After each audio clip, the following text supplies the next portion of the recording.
Good afternoon, everybody. Good to see you all. Since Inauguration Day, President Trump has secured trillions of dollars in private and foreign investments. Every single day, more money is pouring into our country, which will create more jobs for hardworking Americans.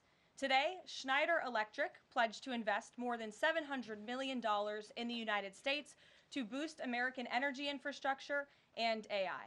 On Monday, Hyundai announced a $20 billion investment in the United States, including $5.8 billion for a new steel plant in Louisiana, which will create nearly 1,500 high-paying jobs. President Trump is truly turning America back into a manufacturing superpower.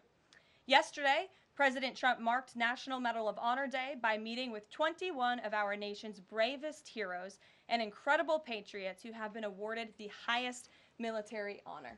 Beautiful picture.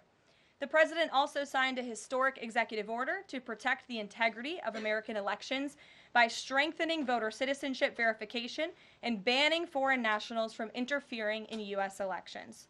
These are the common sense solutions that only Democrats could oppose. But voters deserve elections they can trust, and critical confidence is being restored thanks to President Trump's leadership. Later this afternoon in the East Room, President Trump will mark Women's History Month by honoring the exceptional women around our country, including the highly talented women in his administration and his cabinet. And on an additional scheduling update, the president will hold a press conference in the Oval Office today at 4:00 p.m.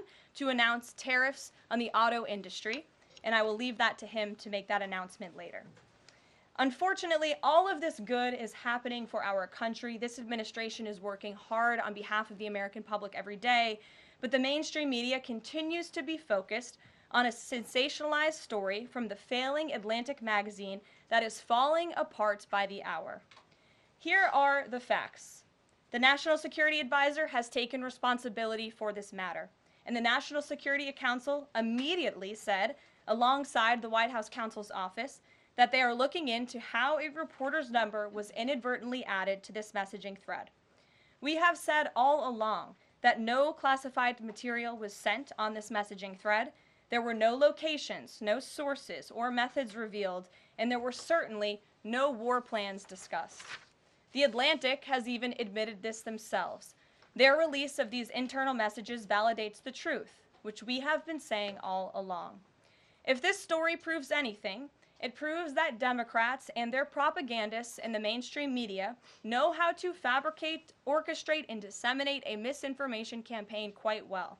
And there's arguably no one in the media who loves manufacturing and pushing hoaxes more than Jeffrey Goldberg. Goldberg is an anti-Trump hater. He is a registered Democrat. Goldberg's wife is also a registered Democrat and a big Democrat donor who used to work under who? Hillary Clinton. This is the same Jeffrey Goldberg who infamously lied about weapons of mass destruction to get us into the Iraq War, which cost trillions of dollars and thousands of American soldiers. And how else has Goldberg discredited himself? By absurdly claiming that President Trump was Vladimir Putin during the 2016 campaign, by peddling the Russia, Russia, Russia hoax that tried to hijack President Trump's first term, by inventing the suckers and losers hoax to help Joe Biden in the 2020 election, by peddling a hoax about President Trump involving Gold Star families to help Kamala Harris in the 2024 election, which our campaign at the time vigorously denied. Jeffrey Goldberg didn't care. There's more, but we don't have all day, and we can now add this signal hoax to this very long list. The real story here is the overwhelming success of President Trump's decisive military action against Houthi terrorists. On March 15th, President Trump ordered a series of military operations against the terrorist Houthis to defend U.S. shipping assets in the Red Sea, restore freedom of navigation for international shipping, and defend the United States from enemy threats. United States forces successfully struck dozens of targets across Houthi-controlled territory. And as a result of these actions, several Houthi leaders were killed, including the Houthi drone chief, his deputy, and several of their drone experts and other key leaders. We also destroyed command and controlled facilities, weapons manufacturing facilities, and advanced weapons storage locations. And it's important to remember why this powerful action took place in the first place. because of Joe Biden's incompetence and pathetic weakness on the world stage for years. The Houthi terrorists grew emboldened. Immediately after taking office in 2021, Joe Biden removed the Iran-backed Houthis from the foreign terrorist organization and specifically designated global terrorist list. Did anybody in this room ask the Biden administration at the time why they made such a stupid mistake? This reckless action undid the designation put in place by President Trump during his first term, and what followed was predictable and devastating. The Houthis targeted U.S. military ships and aircraft, hit commercial ships, including U.S.-flagged vessels, threatened our personnel overseas, and attacked our allies in the region.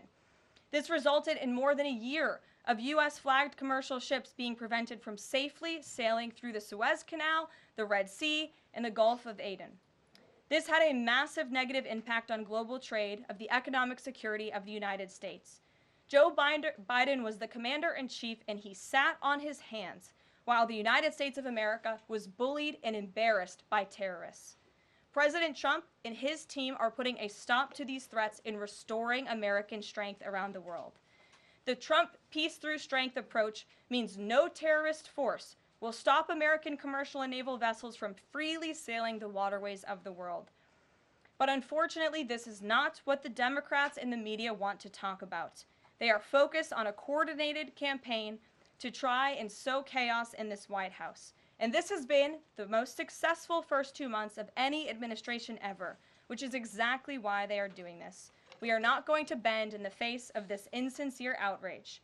And here's just one example of how bad faith the Democrats' criticisms are. Democrat Senator Mark Warner is hysterical over the use of Signal, which is an approved decrypted app, and the killing of Houthi terrorists.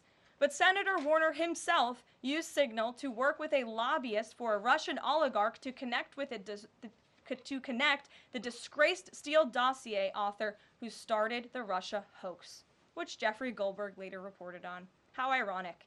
We're not going to lose focus of the bottom line, which is that Joe Biden's weakness enabled and emboldened Houthi terrorists, and President Trump's strength and resolve eliminated those terrorists. Here in our new media seat today, we have Lindsay Keith. She is the managing editor for Merit TV and serves as their White House correspondent. Merit TV launched 1 year ago and creates and distributes content across diverse platforms. We're glad to have you with us, Lindsay. Please kick us off. Thank you, Caroline. I appreciate it and this opportunity for Merit TV. 2 questions, if I may. One on Signal, one on the economy. Sure. On Signal, how comfortable is the president with what was shared so far now that the chain has been released? The president's view on all of this remains the same today as it did yesterday. And I think it speaks volumes about the leadership of this president that he went directly to all of you, members of the press corps. He was asked, do you want someone else to go out and do a briefing? And he said, no, I will tackle this story. I will discuss it. The people need to hear from me about the situation. And so his thoughts on this remained the same today. He has placed great trust in his national security team. And as for the usage of Signal, as the president said yesterday, as the CIA director has testified under oath, this is an approved app. It's an encrypted app. The Department of Defense, the Department of State, the CIA has it loaded onto government phones because it is the most secure and efficient way to communicate. As for, again, the original situation in this messaging thread, the National Security Council, the White House counsel's office continues to look in to how this mistake, which the National Security Advisor has owned, occurred, and the president has ensured they are doing that. On the economy, consumer confidence hit a 4-year low this month. Can you help explain to the American people how tariffs will help them in the long run? Yeah, absolutely, and I'm grateful for the question. The American public will hear later this afternoon from the president directly on the topic of tariffs. And as you all know, April 2nd day, President Trump has proudly dubbed it Liberation Day for our country. What he means by that is it will be a day where the United States of America will no longer be ripped off by nations around this world. It will be a day where Americans finally see free and fair trade practices restored. We are no longer going to allow our allies, our competitors, and our adversaries to take advantage of American workers. And if you think about your hometown in the state that you grew up, Main Street looks a lot different today than it did many years ago. And President Trump wants to restore America as a manufacturing superpower around the globe. He wants products to be made right here in the our great country with great, hardworking American hands that will ultimately result in higher wages and more money in the pockets of the American people. And he's also, in addition to tariffs, also determined to pass tax cuts later this year, as he did successfully in his first term, to put even more money back into the pockets of hardworking Americans. Peter. Caroline, if I can ask you very quickly about the information we've seen, just to set the predicate to all this. Has the president been briefed and physically seen he's seen all the details of the chat as printed by the Atlantic? I just spoke to the president about it, yes. Then let me ask you, if I can, very quickly. In the chat, Pete Hegseth, the defense secretary, details F-18s, Tomahawks, so some of the weapons that were used. He details the timing involved for this, all of which occurred 31 minutes before, as he says, F-18s would launch. The DoD manual details classified information as significant military plans, saying that is secret, that's classified. So what about, there are no methods, there are no sources, but that's not what determines what's classified. So what is it about what Pete Hegseth wrote that makes you say this is not classified? Well, it's not just me saying that, Peter. It's the Secretary of Defense himself who is saying this as well. And he put out a very strong statement earlier today listing all of the things that were not included in that message that he sent to the group. And again, this message, there was no classified information transmitted. There were no war plans discussed.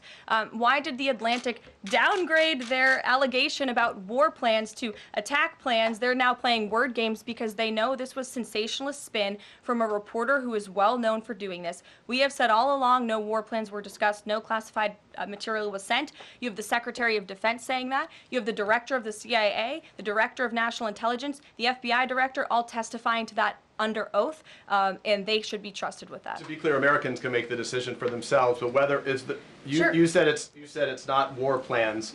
Would you characterize these as military plans, military operation plans? I would characterize this messaging thread as a policy discussion, a sensitive policy discussion, surely, amongst high-level cabinet officials and senior staff. And I'm so glad, Peter, that you said the American public can decide for themselves, because I think the American public should decide for themselves based on the outcome of this operation. And what happened in this operation? Terrorists that were allowed to run wild by the Biden administration were killed because of the direction and the determination of this president and his team. And this message also shows, this messaging thread also proved that President Trump has an incredibly dynamic team who is working incredibly hard, flying all over the world to secure world peace and to fix up the foreign policy crises that the previous administration left for this team to inherit. So to be clear, we all in this room and around the country would agree that we're glad no American service members were harmed, and we're glad that the mission was a success. We'll stipulate that. But the president said that Pete Hegseth said none of this was classified. So given the president has seen it now, and given the president understands that significant military plans are deemed classified as secret, how does the president view none of this, which details times and weapons and more, as being not classified? I've already been asked and answered this question. The president's thoughts on this remain the same today as they were yesterday, On what basis, as I'm well asking? as the Secretary of Defense. This question has been asked and answered. There was no classified material discussed. Jackie. On what basis I was asking? Go ahead, Jackie. Thank you, Caroline. So why aren't launch times on a mission strike classified? Again, I would defer you to the Secretary of Defense's statement he put out this morning. There were various reasons he listed, things that were not included in that messaging thread that were not classified. And again, going back to the American public, do you trust the Secretary of Defense, who was nominated for this role, voted by the United States Senate into this role, who has served in combat, honorably served our nation in uniform? Or do you trust Jeffrey Goldberg, who is a registered Democrat and an anti-Trump sensationalist reporter? This president and this national security team are putting our national security and the American people first. We are restoring American strength around the world, and the results of this operation speak for themselves. Putting aside Jeffrey Goldberg, though, just for for American service members who are going to have to carry out these missions in the future, what I guess the message that's coming from the response to all this that we're hearing is that nothing sensitive happened, and I guess the logical conclusion of that is that if these messages had gone out publicly prior to the launch, that wouldn't have been a risk to service members. I don't know that they're comfortable with that. So can you explain, had these messages been published, would the plans have moved forward, would the launch have still taken off? What I can tell you is that the President, as the Commander-in-Chief of our United States Armed Forces, and Secretary Pete Hegseth, who is an incredible man and a warfighter himself, take the lives of our American service members with the utmost responsibility, and they would never do anything intentionally to put their lives at risk. And again, they are working hard on that every single day, and we are protecting our service members while also restoring peace throughout this globe. It's something the previous administration has not done, and I would just add one more point. We are not going to be lectured about national security and American troops by Democrats in the mainstream media who turned the other cheek when the Biden administration, because of their incompetence, left 13 service members dead in Afghanistan, and not a single person in the previous administration was held accountable for that botched withdrawal. Joe Biden said, in fact, it was a great operation. That is despicable. It's unacceptable to this president and this Secretary of Defense. The National Security Advisor has taken responsibility for this inadvertent number being added to the messaging thread. But above all, we take the lives of our troops, safety, security, prosperity around the globe with the utmost seriousness. Goldberg's intentions, do you believe Jennifer, that he go would ahead. release that to embarrass the administration ahead of the worldwide threats? Jennifer, go ahead. Given what you've said about the president's trust in his national security team, can you say definitively that no one will lose their jobs? No one will lose their job at all because of this signal situation? What I can say definitively is what I just spoke to the president about, and he continues to have confidence in his national security team. One more, can I ask one more, Karen? On the targets in Yemen on March 15th, can you say were 100% of the targets that were planned for March 15th, were they all destroyed? Because that would be an indication if some of them were moved or they were not all hit, that maybe perhaps some of the enemies were able to get some of the information in that signals chain. What I can say about the operation is what the Department of Defense has put out there. I would refer to them for any further operational details. But there have been more than 100 strikes conducted against Houthi targets, and they have hit key Houthi leaders, air defense systems, command and control nodes, headquarters, weapons manufacturing and storage facilities, and these operations will continue until the freedom of navigation in our seas is restored and U.S. shipping can safely transmit without the fear of attack. And again, we believe that this has been a very successful operation thus far, and it will continue until this administration feels it no longer has to, and these terrorists have been taken out, which again is something the previous administration should have done, but they didn't, and now we've inherited this crisis. Stephen. Thank you, Caroline. I'd like to clarify something about the investigation and also ask about some conservative commentary. On the investigation, Mike Waltz said last night that he had spoken to Elon Musk about figuring out how Jeffrey Goldberg's number got in his phone. You mentioned the NSC and the White House counsel's office investigating. Can you just clarify who is investigating, who's leading that, and also Dave Portnoy, who endorsed President Trump, said today that he thinks that Mike Waltz should leave. Could you respond to that? Sure. Great respect for Dave Portnoy, but I just answered that previous question from Jennifer. As for your original question about who's looking into the messaging thread, the National Security Council, the White House counsel's office, and also, yes, Elon Musk's team. Elon Musk has offered to put his technical experts on this to figure out how this number was inadvertently added to the chat. Again, to take responsibility and ensure this can never happen again. I have two questions. One on a follow-up on something you just said. But since we have these messages released, and you said that the president has now personally reviewed them, at the chat at one point, Pete Hegseth wrote 14-15 strike drones on target, and in all caps he said, "This is when the first bombs will definitely drop." Does the president feel that he was misled by his national security advisors, whoever it was that told him there was no classified information in there, now that he's seen these messages? I've now been asked and answered this question 3 times by the both of you, and I've given you my answer. The president feels the same today as he did yesterday. Okay. Philip. And on my follow-up on what you had just No, said. go ahead, Philip. I have a Caitlin, quick- I'm not taking your follow-up. The Vice Philip, go I have a President follow-up on something you expressed just said, though, Caroline. That's Caitlin, regarding I'm not Jeffrey taking Goldberg. your follow-up. Philip, go ahead. I have called Thank on you. you. The Vice President seemed to express some frustration that Europe wasn't doing more to police waterways in their backyard, noting in that signal thread that 40% of European trade goes through the Suez Canal. Does the President share that opinion and frustration? And then going forward, should the Europeans be responsible for policing that waterway? Well, the president was asked this question yesterday by the pool in the cabinet room, and he answered this question. He said yes, he believes that Europe has been, as the vice president put it, freeloading on the backs of American taxpayers and off the backs of the United States of America, and he wants to ensure that Europe pays their fair share. He's always been very honest and upfront about that, and I think the vice president shares those concerns with him as well. And then one more. Sure. You know, enlisted soldiers, sailors, and Marines would face consequences if they shared this type of information inadvertently with a reporter. Can you tell us more why the president is so willing to give Mike Waltz a mulligan here? Again, I have now been asked and answered the same question using different language multiple times. If anybody has another question, there's a lot of different things going on in the world. We have tariffs possibly being implemented later today. The president is going to talk about that at 4 o'clock this afternoon. Sure, go ahead. Okay, thank you for taking my question. I wanted to first and foremost thank the administration for the election integrity executive order, because so many journalists for 4 years were banned from talking about this very subject. So thank you to the administration for that. My question is, yesterday President Trump, when signing the order, said that there is more to come when it comes to election integrity.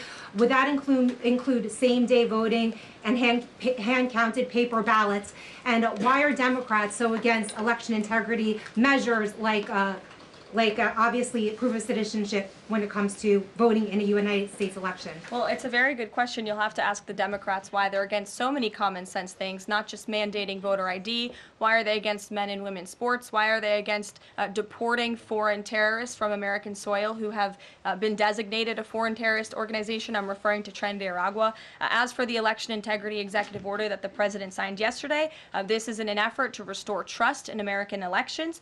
There were more than 10 steps taken, 10 executive actions taken throughout this one order. It directs the department, or the Attorney General rather, in Homeland Security to prevent non-citizens from any involvement in administering elections. There's also another host of actions. We can provide the fact sheet for you, but it's a very strong election integrity executive order, and the president would also like to see Congress do something about this very important issue. Sure, go ahead. Karoline, the Republicans and Democrats alike have been expressing some concern about the frequency with which senior Trump officials have been using the Signal app. Has there been discussion, or will there be a review about how often they use Signal, and if you could explain to us how they might be considering other applications to get away from something like this happening again? Sure. Well, again, first of all, Signal has been an approved app for government use. It's an encrypted app, and as I said, it's the most safe and efficient way of communicating, especially when people can't be in a skiff or inside a room physically together. I think, as the president said yesterday, he wishes that everybody could be in the room, and it's our goal to ensure that everybody can be. But again, no classified information was discussed in this chat, and any time classified information is discussed amongst high-level officials across this administration, secure lines of communication are used, including, by the way, our special envoy, Steve Witkoff, who I understand the Wall Street Journal erroneously reported that he was on this Signal chat on a personal device while in Moscow. That is absolutely false. Steve Witkoff did not have his personal device, nor did he have his government device with him. He was given a classified, protected server by the United States government, and he was very careful about his communications when he was in Russia. So rest assured to the American public, this administration is taking every precaution when it comes to protecting our national security. And that's why the American people reelected this president, because they know that our national security is in good hands with the President of the United States. Speaking of the Vice President, I understand he's going to be speaking any moment now. I would hate to counter-program the Vice President of the United States. You'll also hear from the President at 3 o'clock. He will be honoring women's history at the Women's History Month celebration. We have a lot of great women across our cabinet who will be in attendance, so we'll see you all there. And then you'll also hear from the President again at 4 o'clock when he talks about tariffs. So plenty of time for more questions. Sorry it's a bit shorter today, guys. We'll see you later. Thank you for watching. Make sure you subscribe to our YouTube channel and watch more videos from News Channel 20.